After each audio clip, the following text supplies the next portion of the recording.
Hello guys, welcome to my channel where stories filled with revenge, moral lessons and love are told. If you are new here, don't forget to like, share with your friends, and subscribe so you won't miss any of our future stories. When I think back to the day I lost Leonard, I remember how silent the world felt. My husband of 45 years, the man who had walked with me through every season of life, was suddenly gone. The house we shared felt impossibly large and heavy with memories. His laugh still echoed in the kitchen, his books still rested by his chair, and his scent lingered on his jacket in the closet. Grief was like an anchor dragging me down, and for months I lived as if the days had no shape. Clara, my only daughter, appeared to be a blessing during that time. She was attentive, calling often and checking in with me. She told me over and over that she hated seeing me alone in the house where every corner reminded me of Leonard. "Mom," she'd say, "this house is too big for you. It's not healthy to sit surrounded by memories. You need something fresh, a smaller apartment closer to us." Her words sounded caring, but looking back, I can see how her tone was always slightly pressing, insistent rather than supportive. At the time, I was fragile, and her confidence seemed like guidance. Victor, her husband, echoed her sentiments. He would walk through the house, running his fingers along the polished banisters that Leonard had refinished himself, and shake his head. "You don't need all this space," he'd say, half smiling, half calculating. "An apartment would be easier, safer, and you'd be close to Clara and the kids." Slowly, their voices blended into one steady drumbeat of persuasion. I told myself they were right. I was nearly 70, widowed, and living in a house that was too much for me to manage alone. So, with trembling hands and a heart that felt like it was betraying Leonard, I sold the home we had built together. The closing day was one of the hardest days of my life. Watching strangers walk through and claim ownership of the place that held our story shattered something deep inside me. But Clara was there, rubbing my shoulders, saying, "You're doing the right thing, Mom. You'll thank us later." I moved into a modest apartment not far from Clara and Victor. The walls were plain, the air smelled sterile, and it felt like a place where I was just passing through, not where I belonged. Yet Clara clapped her hands and said it was perfect, cozy and manageable. I forced a smile, but that first night alone, I cried myself to sleep, clutching Leonard's old sweater. It wasn't long before the requests began. At first, it was small things to help with the kids' school supplies, a little extra for groceries because Victor's hours had been cut back. I gave without hesitation, eager to help my daughter and her family. After all, Leonard and I had worked hard our whole lives. What was money for if not to help the people you love? But the requests grew. Soon Clara sat across from me at my little kitchen table, tears sliding down her cheeks. "Mom, we're behind on the mortgage. If we don't pay soon, we could lose the house." My heart clenched, and without thinking twice, I wrote a check. Victor came next with his stories of credit card debt, unexpected medical bills, car troubles. Every time, I reached into my savings. The total climbed slowly at first, then all at once. By the time I realized what was happening, I had given them more than $37,000. I told myself it was fine, that I was helping my daughter stay afloat, that Leonard would have wanted me to take care of her, that family comes before everything. But doubt lingered at the edges of my mind. Sometimes, when I visited, I noticed small things that didn't add up. A brand new television in their living room. Designer shoes peeking out from Clara's closet. The way Victor grinned when he mentioned a weekend getaway, only to turn around and call me 2 days later about unpaid bills. Still, I buried my unease because facing it would mean admitting that my daughter might be taking advantage of me. And that was a thought too painful to bear. One afternoon, Clara arrived at my apartment with a new request. Her voice was shaky, but her eyes were sharp. "Mom, we need $25,000. Victor made a mistake with the mortgage, and if we don't get this, we'll lose everything. Please, you don't want your grandchildren homeless, do you?" The words struck me hard. I felt cornered, as though she was using my love for my grandchildren as a weapon. My throat tightened, and for the first time, I hesitated. I stared at her, wondering when our relationship had shifted from love to leverage. Clara fidgeted in her chair, glancing at the clock, impatient for me to decide. I told her I needed to think. Her face hardened instantly. Think. Mom, there's no time to think. If you don't help us, we're ruined. Is that what you want? The word stung. For the first time, I saw something cold in my daughter's eyes. Hunger. A desperation that had little to do with love. That night, I sat awake until dawn, my heart aching. The walls of my apartment pressed in on me. I felt betrayed, foolish, and deeply alone. I whispered Leonard's name into the silence and begged him to give me strength. For years, I had trusted Clara with every part of me. But now I was beginning to wonder if she ever truly cared about me or if I was nothing more than her safety net, her bank account. I didn't know it then, but that moment of hesitation, of finally questioning, was the beginning of everything that would follow. The morning after Clara's visit, I couldn't shake the gnawing unease in my chest. I sat at my kitchen table, Leonard's picture frame resting against my tea mug, and I whispered to him the doubts I hadn't dared to admit aloud before. Something about Clara's urgency, about the way she had wielded my love for my grandchildren against me, didn't sit right. I had given, and yet the requests only grew bolder. That day, while scrolling through my phone absent-mindedly, I stumbled onto something that made my stomach twist. Clara had posted photos on social media. A lavish dinner at a high-end steakhouse, champagne glasses glistening in candlelight, Victor grinning in a brand new suit. My heart hammered as I swiped through. There were pictures of a weekend getaway at a resort spa, Clara lounging by the pool in a designer swimsuit. This was the same week she had cried at my table about unpaid mortgage bills. I stared at the screen, my hands trembling. I wanted to believe it was a misunderstanding, that perhaps these outings had been gifts, or maybe funded by friends. But then came the photo of Victor holding tickets to a football game, bragging about front row seats. He captioned it, "Living our best life, no regrets." My breath caught in my throat. No regrets. The word stung like poison. I closed my phone and sat in silence for a long while. My heart was heavy, but a part of me, the part that had lived long enough to know when something was wrong, finally woke up. I knew I needed answers, not excuses. The next day, I made an appointment with a lawyer recommended by a neighbor. Walking into that office, my legs felt shaky, but I reminded myself I had faced harder things in life. The lawyer, a patient man with silver hair and steady eyes, listened carefully as I explained everything. Leonard's passing, selling the house, moving into the apartment, and the thousands I had given Clara and Victor. I handed him a notebook where I had written down each amount, each reason they had given. When I finished, he leaned back in his chair and sighed. "Mrs. Turner," he said gently, "what you're describing fits a clear pattern of elder financial exploitation.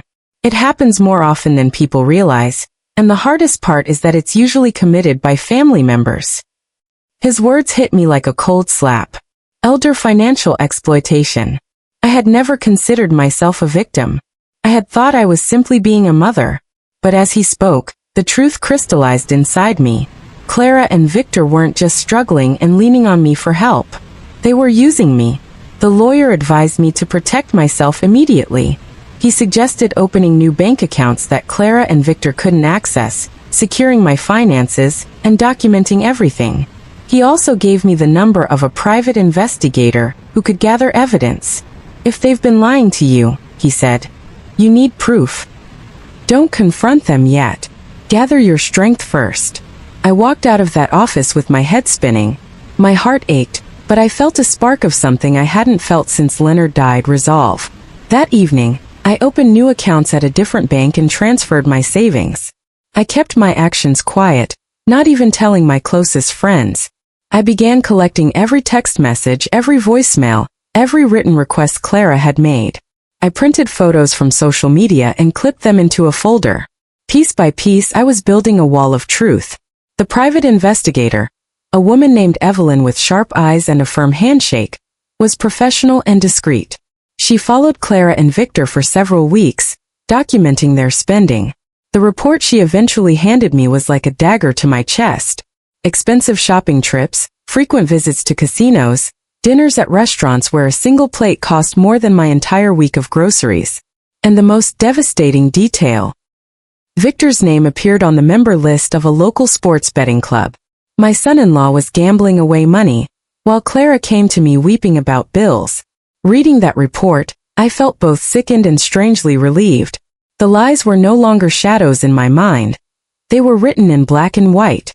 I spent long nights staring at the folder, debating what to do. Part of me wanted to rush to Clara and confront her, to scream and demand why she had betrayed me so deeply. But Evelyn's advice echoed in my ears. Do not confront them unprepared. Let them reveal themselves. My lawyer agreed. He told me patience would give me the strongest hand. So I waited. I let Clara and Victor believe I was still wavering. When Clara called again about the $25,000, I told her I was thinking it over, that I needed time. She grew impatient, snapping, "Mom, time is the one thing we don't have." Victor chimed in once with a bitter laugh. "She's got the money. She just likes to make us beg." Those words burned into me, but I stayed quiet, biding my time. Meanwhile, I confided in my son, Daniel, who lived in Denver with his wife and children. For years, he had quietly warned me to be careful with Clara, sensing something I hadn't wanted to see. When I told him everything, his voice cracked with both anger and compassion. "Mom," he said, "you're not alone. You have me, you have us. Don't let them take another piece of you." His words gave me strength. As Thanksgiving approached, Clara insisted we all gather at her house. "It'll be good for the family," she said sweetly, as if nothing were wrong. I agreed, but not for her reasons. I knew in my bones it was the right time. The envelope containing Evelyn's report, bank statements, and a formal complaint filed with the State Attorney General's office sat ready in my bag. Each day leading up to that dinner, I rehearsed in my mind. I thought about Leonard, about how he would have hated to see me humiliated like this. I thought about the years I had spent sacrificing for Clara, believing I was loved. And I thought about Daniel, urging me to stand tall. Thanksgiving was supposed to be about gratitude, about family and love. But for me that year, it became the stage where truth would finally be spoken. I wasn't sure how it would unfold, but I knew one thing with absolute certainty. When I handed Clara and Victor that envelope, nothing would ever be the same again. Thanksgiving morning arrived gray and cold, the kind of day where the air seemed heavy with unsaid things. I dressed slowly, choosing a soft sweater Leonard had once admired and a pair of earrings Daniel had given me last Christmas. As I slipped the envelope into my handbag, my heart pounded so hard I felt it in my throat. For weeks, I had carried the weight of this secret, waiting for the right moment. Today was the day I would no longer be silent. Clara's house was already buzzing when I arrived. The smell of roasted turkey and cinnamon pies floated through the air. Children's laughter echoed down the hallway, and Clara greeted me at the door with a smile that didn't quite reach her eyes. Victor stood behind her, his arm slung casually around her waist, his grin a little too wide. "Mom, you made it," Clara said, her tone sugary. "We weren't sure if you'd come." I smiled back, calm but steady. "Of course I came. It's Thanksgiving." The dining table gleamed with polished silverware and crystal glasses, the kind of spread that contradicted every story Clara had spun about financial ruin. My stomach turned as I looked at the lavish feast, thinking of the nights I had gone without to give them help. We sat down together with Clara at one end, Victor beside her, the children chattering between bites of mashed potatoes. For a moment, the scene almost looked normal, almost like the family gatherings Leonard and I used to host. But underneath it, tension crackled like a storm waiting to break. Halfway through the meal, Clara cleared her throat and gave me a pointed look. "Mom," she said sweetly, "about what we discussed, you've had time to think, haven't you? Victor and I really need $25,000. The table went quiet. Daniel, who had come in from Denver with his wife and kids, set down his fork and looked at me with quiet encouragement. I straightened in my chair, my fingers brushing the edge of the envelope in my lap. "I have thought about it," I said softly, "and I've come to a decision." Clara leaned forward eagerly, Victor smirking as if the outcome were already decided. "So you'll help us?" Clara pressed. Instead of answering, I reached into my bag and placed the thick envelope in the center of the table. "I brought something for you," I said. Clara's smile faltered. She glanced at Victor before pulling the flap open. Out spilled pages of reports, photographs, and statements. Evelyn's meticulous notes detailed their shopping sprees, their gambling debts, their luxury dinners, all paid for while they pleaded poverty to me. There were copies of the complaint I had filed with the state attorney general, and highlighted bank withdrawals totaling the money they had taken. For a moment, silence blanketed the room. Clara's face was drained of color. Victor's grin evaporated. The children looked around in confusion, sensing the tension even if they didn't understand. "What is this?" Clara whispered, her hands trembling as she flipped through the documents. "It's the truth," I said firmly, my voice steady though my heart raced. "For years you've come to me crying about bills and hardships, and I gave you everything I had because I believed you. But while I was sitting alone in my apartment, you were out buying designer clothes and gambling away my money." Victor slammed his fist against the table, rattling the glasses. "You had someone spy on us? How dare you?" "How dare I?" My voice rose sharper now, years of hurt spilling out. "How dare you use me? How dare you take advantage of my grief, of your own mother's love? Leonard would be ashamed of what you've become." Clara's lip quivered. "Mom, it's not what you think. It's exactly what I think," I cut in, my eyes burning into hers. "You drained me of $37,000, then had the nerve to demand $25,000 more. Do you know what that does to a person? To trust their child, only to realize they're nothing but a thief." The silence that followed was suffocating. Clara dropped the papers onto the table, tears streaming down her face, but I felt no pity. Victor sat back, his jaw tight, muttering under his breath. Daniel finally spoke, his voice calm but firm. "Mom doesn't owe you another penny. What she owes herself is peace. And you," he looked at Clara, "owe her everything you've stolen." I nodded, my resolve solid. "I've already filed the complaint. You'll repay every cent, or you'll face criminal charges. The lawyer has everything he needs. This is no longer just a family business, it's a legal business." Clara's face crumpled. "Mom, please don't do this. We're your family."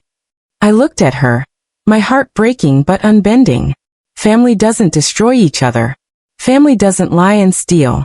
I gave you every chance, Clara. You chose this path. The room was heavy with the weight of truth. My grandchildren stared at their plates, silent, confused, but old enough to know something serious had just happened. I wanted to reach out to them, to shield them, but I knew they too would one day see the reality of their parents' actions. That Thanksgiving ended not with laughter, but with Clara and Victor storming out, their children trailing behind. I sat at the table with Daniel, his wife, and my younger grandchildren. My hands shook, but for the first time in years I felt free. The weeks that followed were stormy. Clara and Victor tried to bargain, tried to guilt me, even tried to paint me as cruel. But the law was firm. In the end, they agreed to a settlement. They would repay the stolen money in installments and attend financial counseling to avoid harsher penalties. Victor, cornered by mounting debts, also began attending Gamblers Anonymous. Their house, once a symbol of their pride, slipped through their fingers. They downsized into a modest rental, forced to live within their means for the first time. As for me, I packed up my apartment and moved to Denver to live closer to Daniel and his family. The air there felt lighter, freer. My grandchildren came running into my arms, their laughter filling the spaces that had once been filled with silence and regret. I started volunteering at a local community center, teaching quilting classes and helping young families. For the first time in years, I felt useful, alive, and respected. Sometimes late at night I still ache for Clara. She is my daughter, after all, and a mother's love doesn't simply vanish. But love without boundaries is not love, it's surrender. And I have surrendered enough.